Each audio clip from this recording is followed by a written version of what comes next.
JM के music present.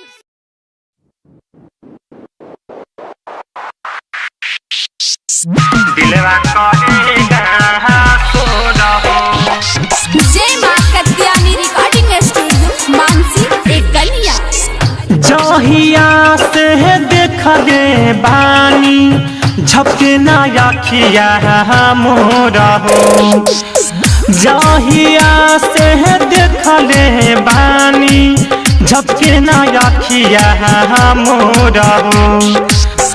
मनवा में रखले बानी दिलवा करेगा सो रहो। मनवा में रखले बानी दिलवा करेगा सो रहो।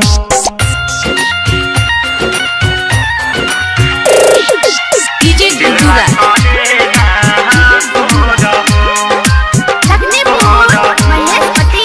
हमारो तो धन हो बारी धड़कन हो। हमारो के मिलल बारी हमरो जाने मान हो। हमारो के मिलल बारी हमरो जाने मान हो। हमारो तो धन हो बारी धड़कन हो। हमारो के मिलल बारी हमरो जाने मान हो। आखिया के सोझा रहबू देखते हो जाला भोर हो। मनवा में रखले बानी दिलवा करेगा सो रहो। मनवा में रखले बानी दिलवा करेगा सो रहो।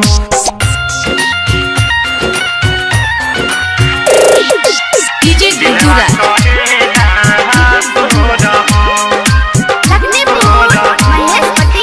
राहुल के जान हो सुभाष के परान हो। भीम के कहले बारू तू हैरान हो। भीम के कहले बारू तू हैरान हो। राहुल के जान हो सुभाष के परान हो। भीम के कहले बारू तू हैरान हो।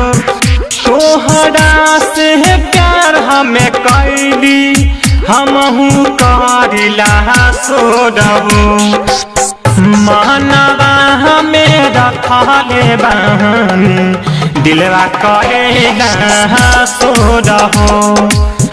मनवा में रखले बानी दिलवा करेगा सो रहो। जय मां कत्यानी रिकॉर्डिंग स्टूडियो।